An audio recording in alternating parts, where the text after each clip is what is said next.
Hello, I'm Professor Paul Ivey from the Art History Department in the School of Art, and I would love to welcome you into my new 5-week Humanities seminar, The Visual Culture of Modern Spirituality and Religion. This course is in many ways a summary of much of the scholarly work I have undertaken over the past 35 years.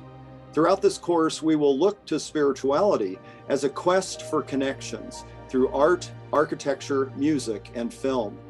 Perhaps it is a very human compulsion to experience the sacred, something that seems outside ourselves, that impinges or even interrupts our everyday lives.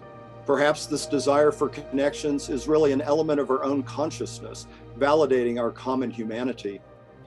With the success of several new blockbuster exhibitions, including Hilma af Klint, Paintings for the Future, and Agnes Pelton, Desert Transcendentalist, notions of alternative New Age spiritualities are now being reckoned with within the mostly secular view of the rise of modern and contemporary art.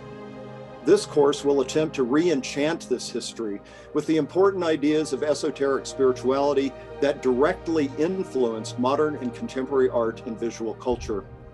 Swedenborgianism, Theosophy, and Christian Science, as newly emerging religions, had direct impacts on art, architecture, and music, and we will look specifically at these, as well as to other more mainstream faith traditions with issues concerning how to make Jesus look more masculine, how to diagram the soul, and debates questioning the appropriate uses of architectural styles and traditional symbols.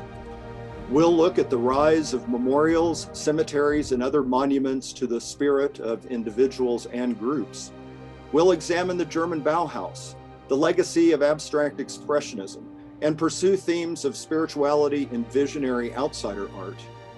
We'll even look at the relationship of spiritualism as a noisy supplement to scientific discoveries in its time to the alien phenomena in popular movies. This course will be a captivating adventure into making the invisible visible, and will include readings and a bibliography. I hope you'll join us.